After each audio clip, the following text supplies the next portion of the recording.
From UFOs to psychic powers and government conspiracies, history is riddled with unexplained events. You can turn back now or learn the stuff they don't want you to know.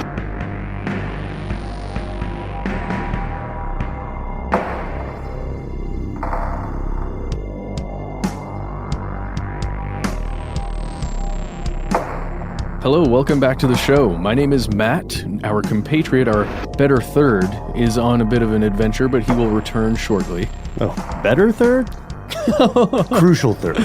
Crucial third. In the meantime, they call me Ben. We are joined, as always, with our super producer, Paul, mission control decant. Most importantly, you are here, and that makes this stuff they don't want you to know. A little bit of true crime today, Matt. Yeah, very true and very crime. Yes, and very much ongoing. So, longtime listeners will remember that back in the day, we had Alex Winter on this show. That's right. Do you remember that? Well, yeah, absolutely. It was one of my favorite interviews we've ever done. One of the Bill and Ted of the Bill and Ted's Excellent Adventure, and what was the other one? The Bogus Journey. Bogus Journey. Yeah. Bogus Journey featuring death. But he's not just some silly young kid running through time and trying to finish papers for a history class. No, that gentleman, Alex Winter, he is a documentarian, and he has put out some great work. One was on the deep web or the dark net, and that's what we interviewed him for. And this guy, incredibly nice, very generous with his time. Loves Hot Pockets. I think that's still my favorite part of the interview. Did that make it onto the air? I don't know if it did. I think we may have cut that part. There was a part in the interview just backstage, off mic. It was probably off mic because we're professionals now or whatever. Yeah. He said, hang on, guys. He was making a very good point about something. He said, hold on. I said, what? And then we hear ding in the background. He's like, I'm making Hot Pockets. Like, don't eat them. It's too hot yet. Oh, just wait for a second. Yeah, the waiting was the worst part, but we really bonded. Yeah, he did Deep Web, which was a fascinating exploration of something that I think a lot of people get wrong when they read about it in the news. But that is far from his only film. He also released a documentary recently on the Panama Papers. Yes, the Panama Papers. This is a topic that we've done an episode on before in the past. It was called Money, Mystery, and Millionaires.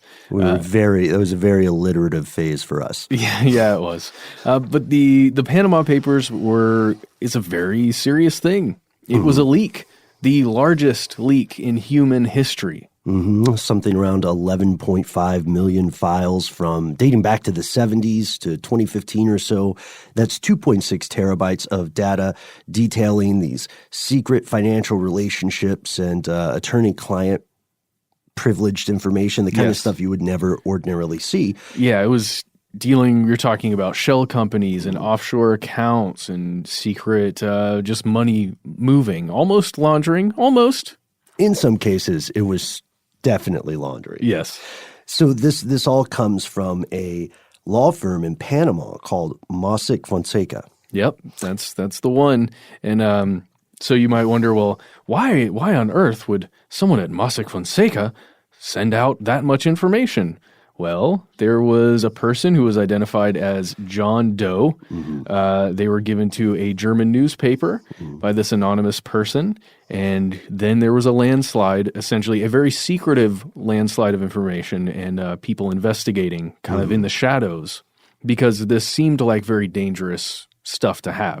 Indeed it did, because this involves over 200,000 different offshore entities. And this John Doe, spoiler alert, folks, that's probably not this person's real name. Gonna go ahead and say I probably agree. Yeah.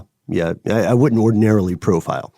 But this character, this John Doe person, said that they themselves feared for their lives because the nature of the evidence, just the facts, the information that's involved in this leak, in some cases it confirmed long suspected crimes.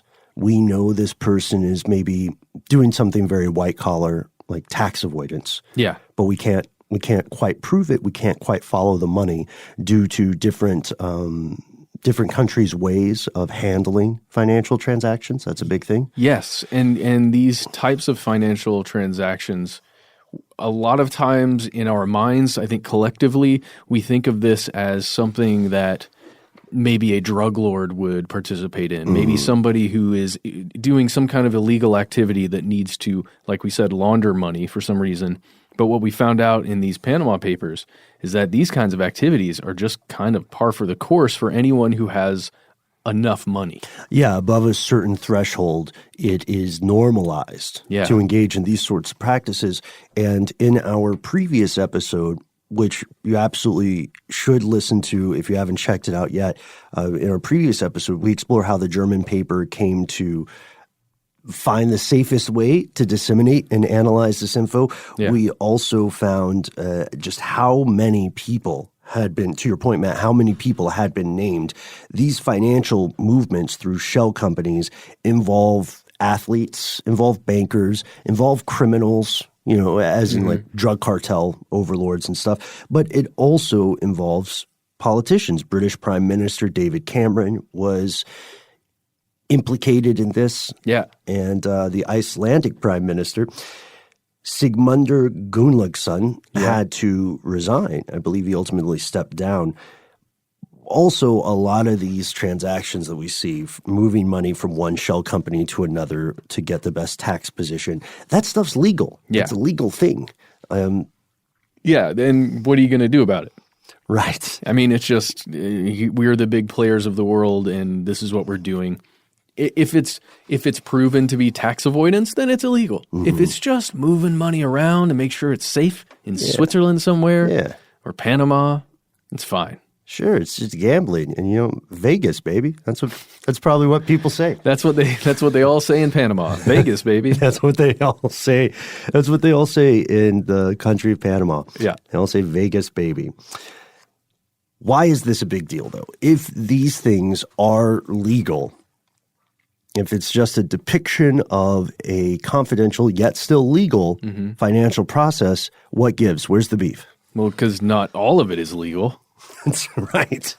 Yeah. In multiple cases, the transactions indicate some pretty heavy stuff. Perhaps most importantly, the Panama Papers show the clear process through which these sorts of financial crimes occur. It's possible, using this information, to follow money from point A to B to C to Z and so on. That is in itself extraordinary.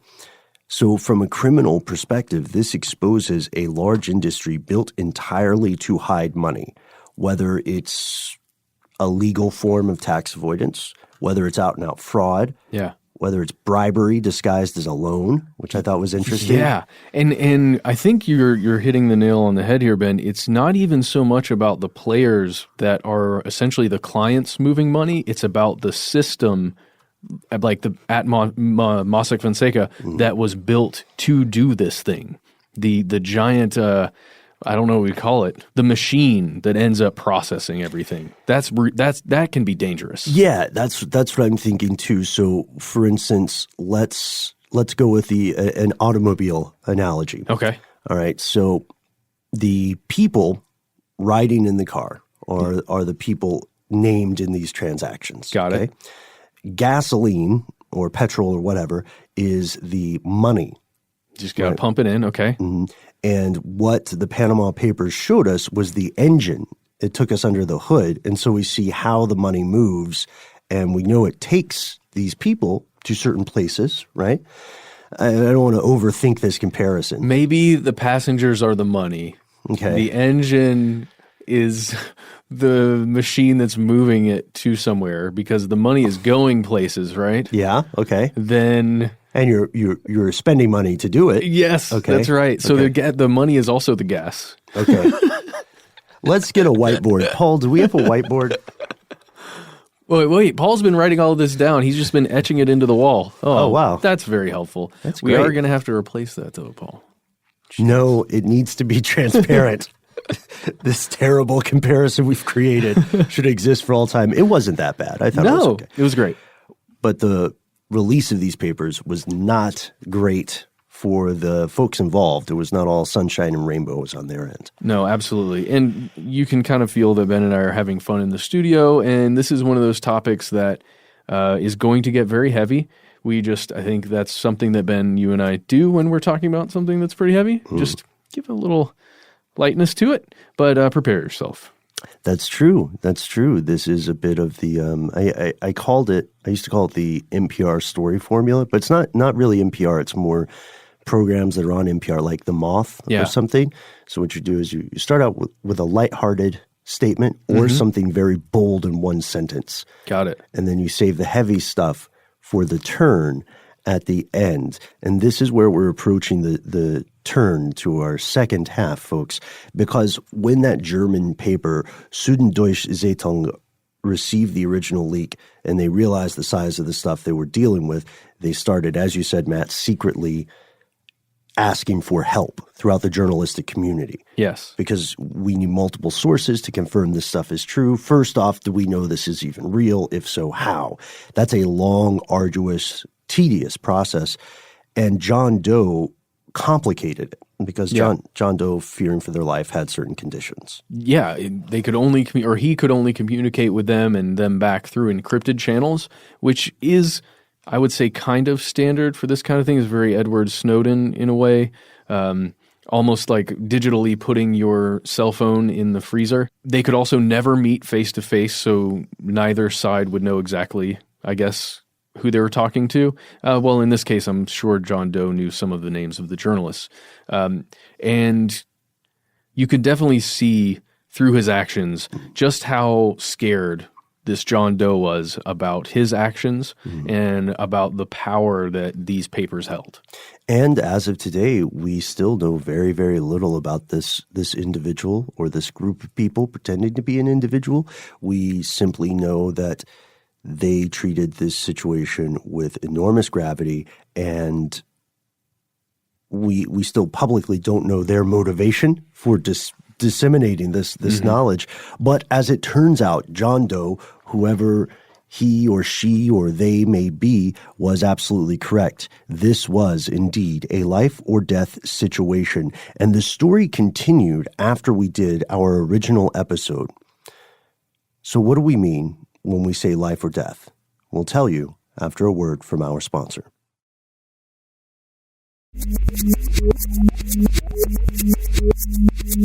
Here's where it gets crazy. We'd like to introduce you to Daphne Caruana Galizia. She was born August 26th, 1964. She was a Maltese journalist. She was an author and an activist, and she was also just a prolific blogger. She's basically the I don't know, you could call her a classic trope of the no excuses, I'm going to tell truth to power investigative journalist, essentially, just functioning on her own and with organizations. But definitely you could read her passion for that kind of stuff in her blog. And if you're interested in it right now, you can, like, as we're talking about it's this, still up, yeah. You can go over there. Let me just pull it up really fast. The website is Daphne, Daphne, Caruana, Caruana, Galizia, Galizia.com. And you can go there right now and you can just see all of these posts that she made. And like I said, you can see her passion. And she spent decades building her reputation in Malta and abroad, primarily for investigations into what she saw as the corruption-riddled government, society, and industry of Malta. She examined things like the link between Malta's online gambling and organized crime, or something called the Citizenship by Investment Scheme, also known as Golden Visas. And this one was an interesting one because this happens in a ton of countries. This happens in the U.S., this happens in the U.K. If you pay a certain amount of money, or by paying we mean in some cases if you invest in a company or something at a certain amount of money, maybe $100,000, probably more. Yeah. I mean, it sounds like it's a good starting point. And then you get residency and eventually you get citizenship. This is a legal thing. It's of course, it's incredibly unfair. Yeah. Most citizenship requests that are granted every year are not this. This is a wealthy person's loophole. Yes. Right. So the problem with it happening in Malta is that because they're a member of the EU, there was concern that they were essentially selling passports to people who would be maybe unfriendly to the West. Got it. But because they had an EU passport, they could do things like travel to the U.S. without a visa. No. And they could also launder some money as well, because with citizenship comes certain rights. Yes, she was on the trail of all kinds of money laundering throughout her career. And also, kind of some other standard things like nepotism within government, within corporations, government corruption, which is an old standby. Yes, especially in Malta. Yeah. She was really speaking truth to power. And she paid for it. Malta is not a large nation. That's right. A lot of people know each other. She was the target of intimidation, lawsuits, threats of lawsuits for libel, and so on for most of her career. Yeah. She was arrested by the Malta police force twice. Someone set the front door of their house on fire in 96. Yeah. That's really bad. The worst one is that the family dog, her family's dog, had its throat cut, and it was laid across her doorstep. And then another dog got shot, I believe. Yeah. So there was a murder attempt on her life in 2006. The house was set on fire while the family was asleep inside. And according to her son, Matthew, these threats occurred on an almost daily basis. So this is a very high-stakes life. Every day, thousands and thousands of people are following her blog, running commentary. And she's also a regular contributor and columnist for the Sunday Times of Malta and the Malta Independent. And just to point that out, what Ben just said there, the running commentary is the name of the blog that we mentioned earlier. Yes, yeah. The website is www.daphnecaruanagalizia.com, but the name of it is Running Commentary. So far, we've painted the picture of a fascinating journalist, right? And the largest leak in human history that we know of. How are they related other than just accurate journalism?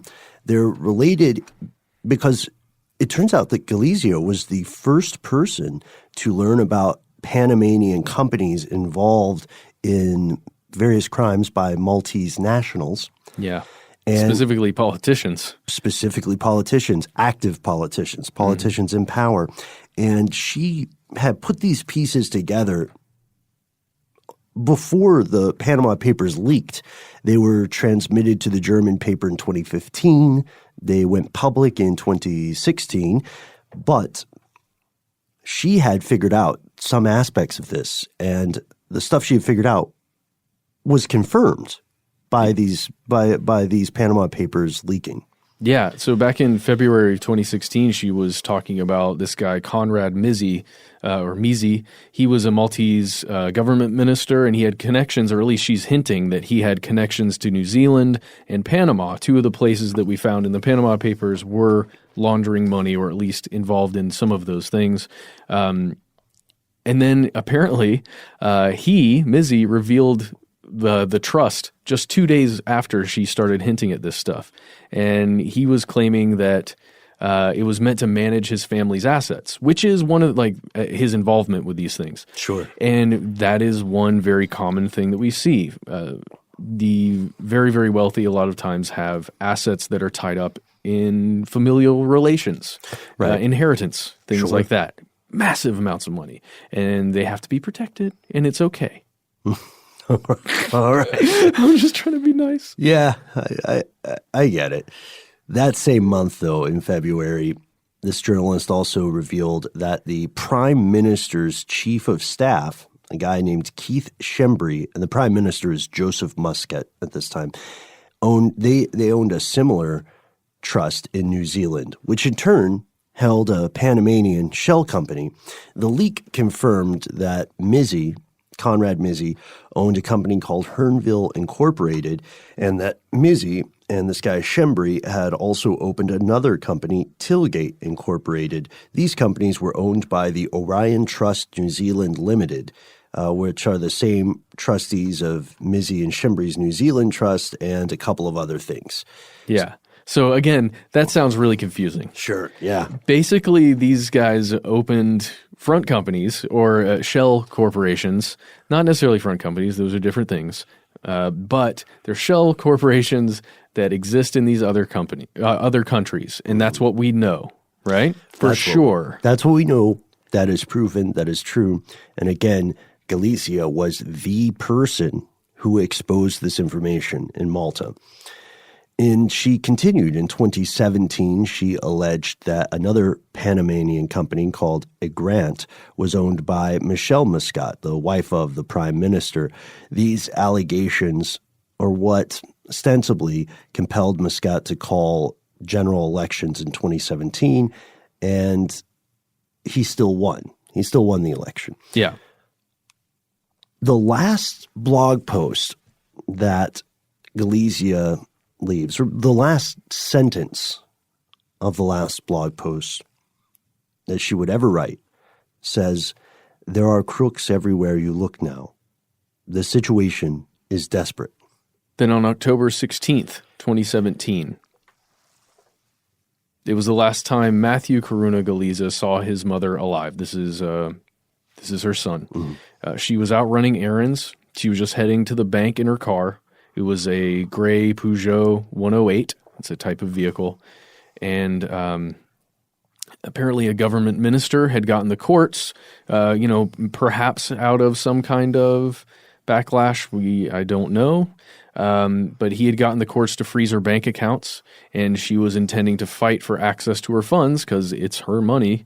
Then her son, seemingly out of nowhere, heard an explosion. He was only about 80 meters away from where this explosion occurred, and according to Matthew, he immediately knew, he felt at least, that this was a car bomb, and it was meant for his mother. Yes, which is something that sounds like maybe a strange conclusion to jump to right away. I imagine there had to have been some outward. I don't want to say paranoia. I mean, I'm sure it would manifest from the outside as paranoia, but from the inside, it was just knowing the truth of her situation. Maybe this was also not the first time. Even that year that a car bomb had been used as a tool of assassination, this was the 6th time. There had been 5 more car bombing attacks, some with survivors from one in January, September, October. Mm-hmm. And it was a messy, messy business. What we're saying is he would have also already have heard about something like a car bomb being used this way. So he's standing there. This explosion occurs. He's only 80 meters away. He starts running down the road. He's barefoot. He's frantically calling his mother's cell phone. He heard a car horn blazing. He smelled burning fuel. And then he saw it. It was his mom's car. It was on fire, and it was just sitting there on fire in a field of wildflowers. And he apparently saw pieces of flesh laying on the ground. And he certainly feared the worst, and he was right. And then Matthew, her son, recounted this horrific scene in a social media post. In there, within that post, he's speaking to the authorities in a negative manner, saying that they allowed for this culture of impunity to fester inside Malta, saying that this guy, Joseph Muscat, these other people that we've mentioned, Keith Shembri, Chris Cardona, Conrad Mizzi, even the Attorney General Peter Gretsch, and basically this huge list of police commissioners. He was saying all of these people took no action, and he was saying that they were complicit in her death. It's true that being a journalist is, globally speaking, a dangerous business. Dozens of journalists are murdered every year around the world, and usually we're seeing that happen in places that are war zones or spheres of conflict or countries with a weak rule of law or weak protections for freedom of speech. This was a massive shock to a lot of people in the West because the European Union considers itself a haven for journalism in many ways. So this felt blatant, public, and grisly. It was not just meant to remove a person, much like polonium poisoning. It was meant to send a message. And I'm making the polonium reference not to say that this was a Russian manufactured hit, but just to say, there was visibility was meant to be part of it. It was condemned in editorials from some of the most widely followed, well-respected news sources around the world. All the hits, the New York Times, CNN, Financial Times, The Guardian, The Economist, I believe. After her death, an international consortium of journalists launched the Daphne Project, which was coordinated by Forbidden Stories.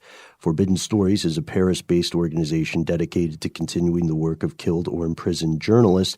Even Julian Assange weighed in. Yeah, he announced that he was going to pay €20,000, a reward essentially, for any information leading to the conviction of Caruana Galizia's killers. That's a huge deal that Julian Assange would step up and do that. Galizia's family then filed a legal claim against the police force in Malta, and they allege that the investigation, or whatever investigation is occurring, has not been independent or impartial because of connections between a senior police investigator and a government minister. Because, again, all of those people she implicated and had things to say about, they have the potential to have influence within the law enforcement sphere. And both were subjects of Caruana Galizia's blog. Exactly. And where does this leave us now? So the facts so far are that the Panama Papers leak, they confirm what a longtime investigative journalist / activist has said in the country of Malta. And after numerous attempts on her life, she dies. One of the murder attempts works. So what happens next? We'll tell you after a word from our sponsor.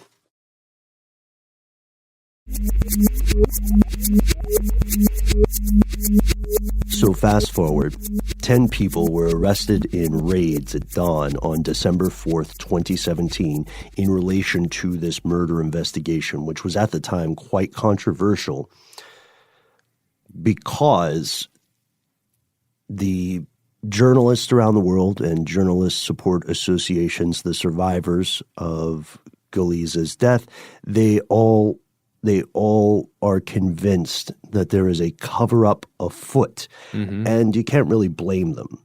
Eventually, 3 people were charged for the murder, for committing the acts of rigging a car bomb and detonating it. And his brothers named George and Alfred Di Giorgio and Vincent Muscat. Despite all these protests in Malta and abroad, it appeared that the government of the country was indeed was actually dragging its feet in the investigation. The 3 suspects claimed their arrest and searches violated their fundamental rights, which in practice worked as a way of delaying the trial. Yes. And now it leads us to the Panama Papers in 2019. Because years after the leak, you have to wonder how much this has actually changed the situation on the ground. It's something you and I talked about in the first episode of the papers. I mean, these things blow up, right? And this information is revealed, but those shell companies, except for a few egregious ones, are still around. Yeah. It definitely reminds me of the financial crash of 2007, 2008, where we as a human people saw the cracks in the system and the blatant holes in the system and the way the machine itself was rigged. And yet nothing really changed. I think there was one arrest I know of, and maybe there are a handful of arrests in that situation, and it's the same with the Panama Papers. There was a man named Richard Gaffney. He lived in Massachusetts. He was an accountant. He was apprehended in 2018 in December. That was the first arrest occurred from the Panama Papers in the U.S. in December of 2018. I mean, there's been a handful of people who have gotten in various levels of trouble throughout the world because of the Panama Papers. Some politicians have stepped down, at least in part, due to the Panama Papers coming out, or at least had to apologize. I remember when David Cameron had this whole story. It was the same thing with, this is my family's money and it's just in a trust and we're just moving it around. But Vegas, baby. Yeah, there we go. That was what Cameron said. Yes. He said it's mostly his blackjack money. Yeah, but the United States is different from in Malta. It's different from New Zealand. It's different from in Panama, where it's actually occurring. And in Malta, there is a clear issue. Yes, we'll put it simply. The people who are in charge of investigating this murder are the people that Galizia was investigating when she was alive. Yeah. Or they're closely affiliated with the people that she accused of cover-ups, crime, and even things ranging into support of violent crime. It's like a waterfall of paychecks, basically. Who signs your paycheck? Well, it goes all the way up. Oh, yep, it's that guy. Turtles all the way down, yeah. And or terror all the way down, perhaps. And you can't blame people for saying there's something screwy with this investigation. The prime minister continued to pursue a libel case against Galizia after she was dead, and said he would drop it if everyone agreed that he's cool and he didn't do anything. Right. And I'm laughing with a bitter note here because, you see, at this point, it's widely agreed that these three men who are currently in custody for this crime, it's widely agreed that they were not the brains behind the operation. They are all slightly older, low-level criminals. Mostly known for their activity in the diesel smuggling business, which is a big business in Malta. Yeah. So who is at the top? Someone who would be we were looking then, in that case, we're looking for someone who fits a couple of descriptions or a couple of profiles. We're looking for someone who has enough money or enough, financial clout such that they would be a subject of something in the Panama Papers. Yes. They have to be shell company rich, right?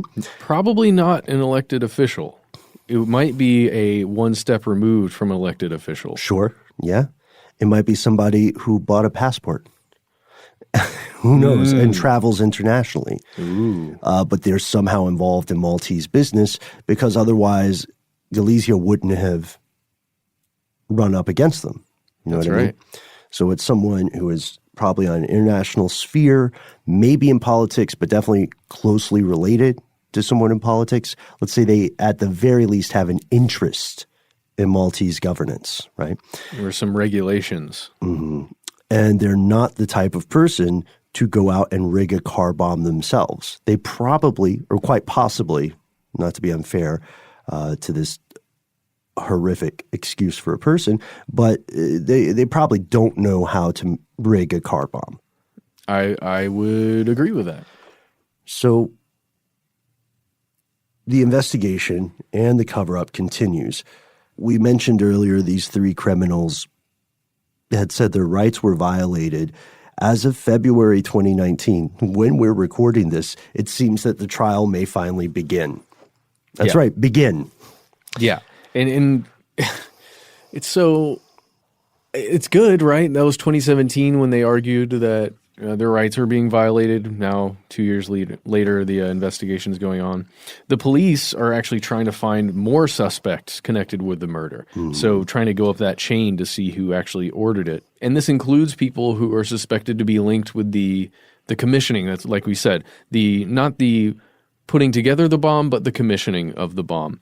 And foreign investigators have questioned the reluctance of the Maltese police to kind of keep this trial going and make it happen. And they've also questioned the reluctance of them to proceed against more suspects because that's where it could get really tricky. Right. For the police themselves. That's where you get a little True Detective season 1, right? Yeah. Following up the food chain of crime. Yeah, it's believed that there may be between 3 and 5 other people who are known to the police or known to law enforcement but have not been publicly revealed. The argument being that they're not slowing up the investigation on purpose. They just need to gather more evidence. At this point, again, it's a controversial thing. A lot of people don't believe this story. A lot of European news outlets still follow the investigation and the trial.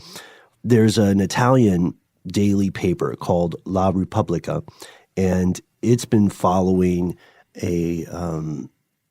it's been barking up a specific theory tree that may be of interest to people who are familiar with this case or just learning about it.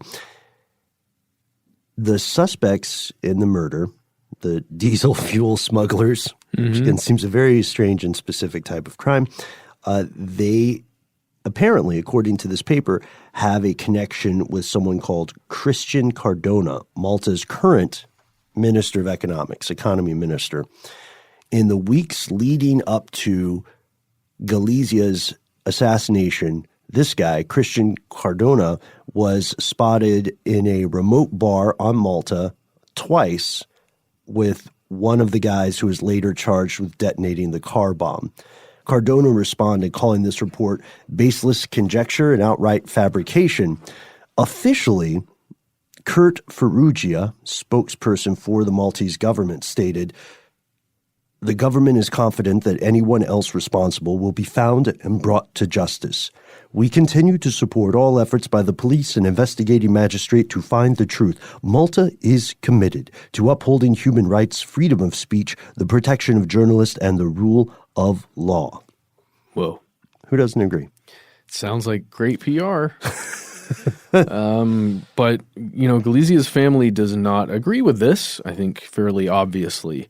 And we know this because Matthew, her son, was quoted in The Atlantic, who, by the way, Matthew is a Pulitzer Prize-winning journalist. Pretty awesome. Mm-hmm. Apple did not fall far from the tree there.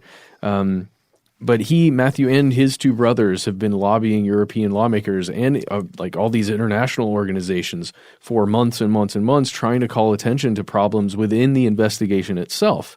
So let's look at that quote. Matthew said, "My mother was assassinated for reporting on corruption in Malta." And he also sent out a tweet on the anniversary of her death. He said, "The people who did it are still free. They sit in parliament and on private jets. It's this simple." Wow. Yeah, it's heavy hitting. The investigation continues, as does, on some level, the cover-up. Absolutely. Some people are a little more optimistic than others and think that ultimately the brains behind the operation will be named or brought to justice. But for many other people, unfortunately, this is just another day in Malta. Ooh.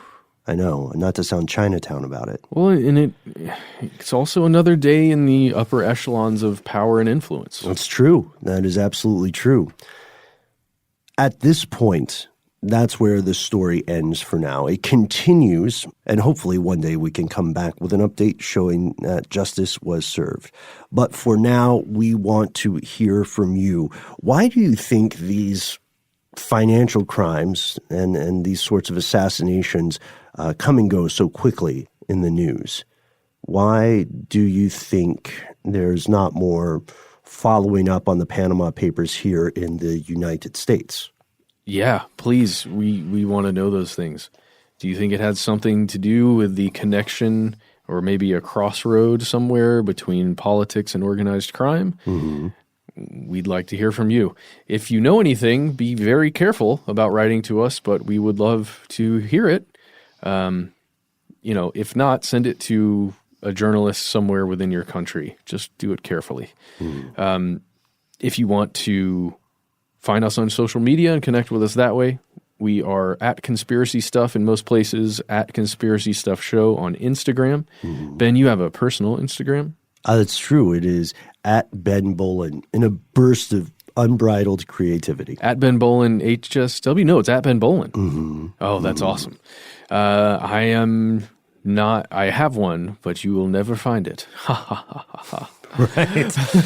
Right. It's enormously difficult to locate. You don't want to see it. It's just pictures of my son and I. And if you don't want to connect with us that way, you can find our Facebook group. Ah, yes. Here's where it gets crazy, where you can hang out with our favorite part of the show, your fellow listeners. It's also a great spot to pitch us some ideas for future topics or to get some feedback from other people about a weird thing you saw in the news. Because it's cool to crowdsource that kind of fact-checking. You know what I mean? And we have the greatest mods on the planet. And we have some top-notch mods. That's right. Their moddery is beyond compare. And let's say you're someone who says, yeah, I've got something you need to know. Yeah. I want to tell you, but I'm more of an audio person. Well, we have good news for you. You can call us directly. We are 1-833 STDWYTK. That's right. It's not that creepy. It's just an acronym for stuff they don't want you to know. And it becomes numbers when you type it in your phone. You'll see. Okay, so leave us a message there. We will listen to it, and it might get on the show if you make it weird enough. Like, make it super weird. Oh, wow. You're opening the door, my friend. Get creative with it is what I'm saying. Yeah. If none of that quite bags your badgers, have no fear. We are still squarely in the world of email. You can write to us directly. We are conspiracy@howstuffworks.com.